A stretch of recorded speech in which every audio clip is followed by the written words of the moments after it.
Now, you could have had a relapse if you have relapsing remitting MS. Also, people with secondary progressive MS sometimes have relapses as well.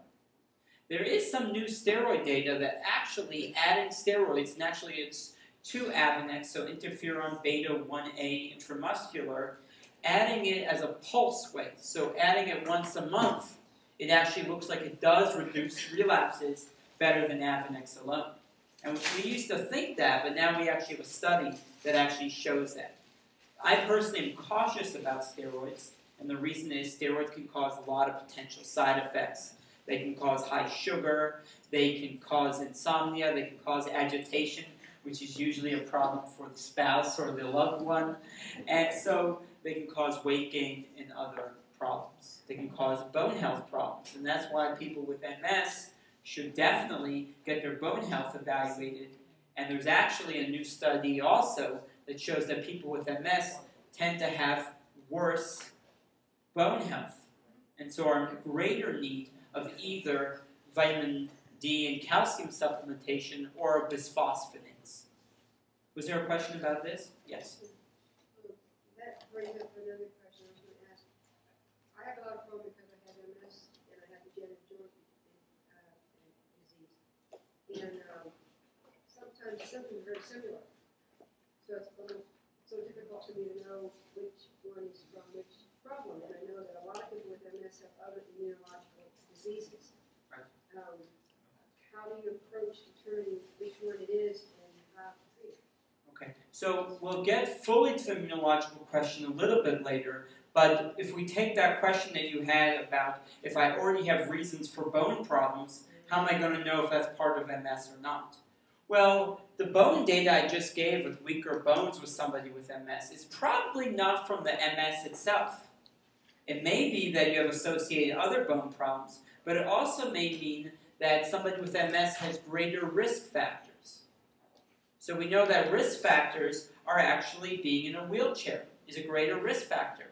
You know, it's less of a risk factor if you're actually going out, you're putting weight, you're moving around. Remember, bones are growing constantly. We have something called osteoblasts. So osteo is bone, blast, I mean they're having a great time, so they're growing.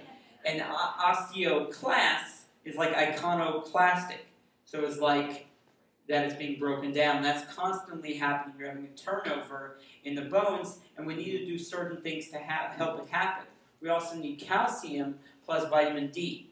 And I'm surprised that one of the first questions wasn't vitamin D, because we know that there's a lot of research going in right now about whether vitamin D has something to do with MS or not.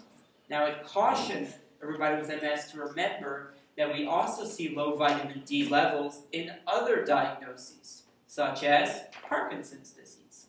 So it's not clear that vitamin D is special to MS, but it does look like people with MS might be more in need of making sure that their bone health is good. Now, I would also argue that somebody, once you reach 50 or 55, you should be checking your bone health anyway, with or without MS, because there are medicines we have now to help them, and so it may be useful. So the next question, and we'll broaden it, was about the newer medicines that are coming out. There's a medicine, GFT, and it's got a lot of numbers after it, being developed with the people in Montreal, so the people in Canada. Jason earlier mentioned an oral medication coming out of Biogen called BG0012. Actually, I think there's another zero. There's a lot of zeros and numbers. We have another drug called FTY, 720-720. We have another medicine called cladribine. It will probably be called Mylonex. We have another medicine called laquinimod.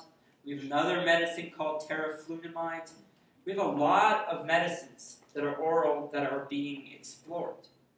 We also have some intravenous or IV medicines that are being explored. So right now there's a medicine that's IV that is FDA approved, and it's once a month, and it's called natalizumab, M-A-B. And it has a very interesting name that I remember doctors used to call me when it first came out and say, you like English and you think about language, how do you pronounce this medicine? It sounds like a Japanese carving knife. And the medicine's name is Tysabri. And I just said that the generic name is natalizumab, M-A-B. When you see a MAB at the end of a name of a medicine, that means it's a monoclonal antibody. So mono means it's one, clonal means they all do the same thing, antibody means one thing that sticks to another.